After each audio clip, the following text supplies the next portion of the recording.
VW have sold 2,177 Polo Vivos in July, making it the best-selling passenger car by sales. We drove the outgoing model, and it pretty much looks and drives the same to me, except this time around it's got a heftier price tag. So is it better than the outgoing model? You better stay tuned to find out.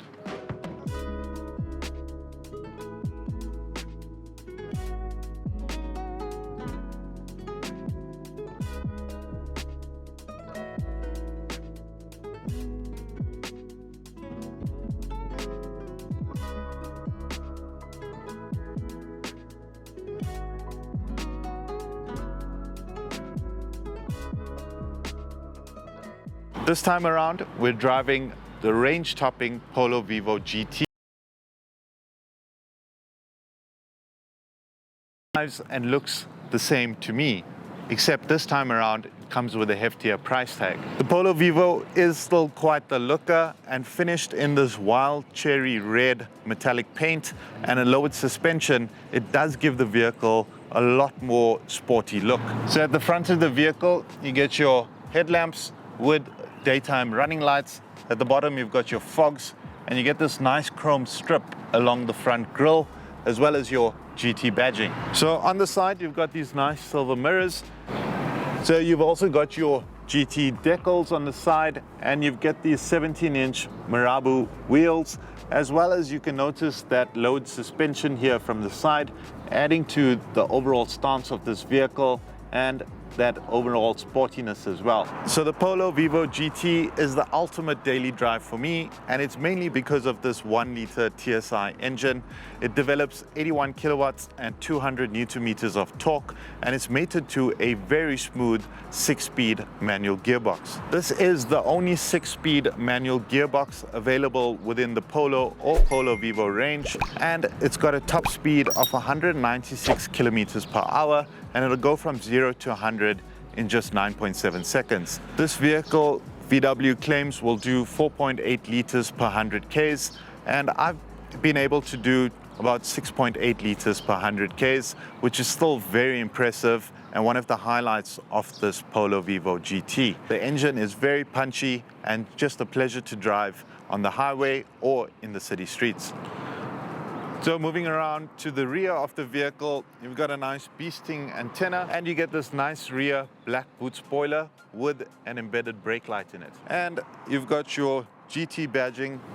So you also get your rear tail lights, and you get this chrome exhaust tip on the GT line. Now moving into the boot, you've got 289 liters of boot space, and if you drop those rear seats, it expands into 952 liters of space. You also get a full-size spare wheel, which is pretty cool and welcomed for the South African roads.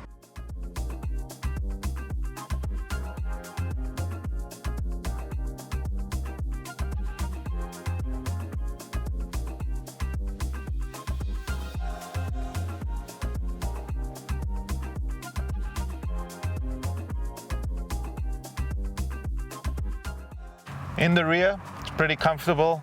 There is a bit of leg room for me as well.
Is manually, and you also get anthracite roof headlining. You also get reverse parking camera as well as PDC. Under your driver's seat, you've also got a storage point. However, that is also an optional extra. So be careful on your options because it's going to send your price soaring even further.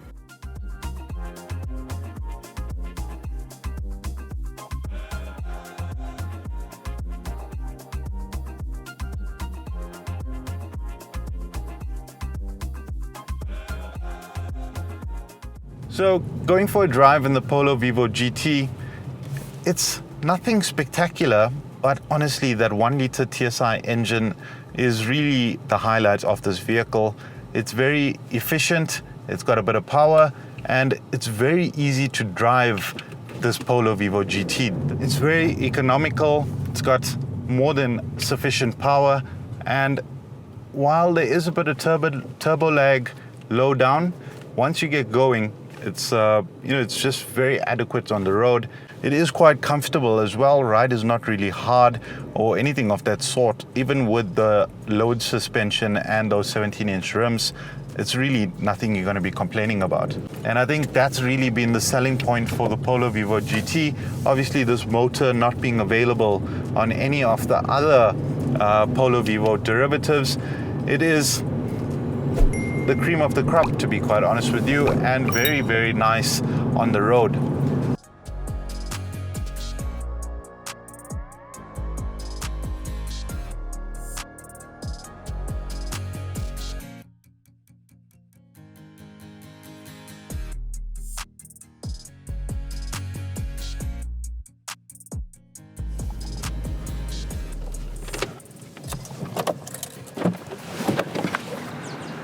The locally built Polo Vivo has been around since 2018, and with a price tag of 342,000 Rand, it now puts it in the range of the Clio, the Mazda 2, the Kia Sonet, and even the Polo.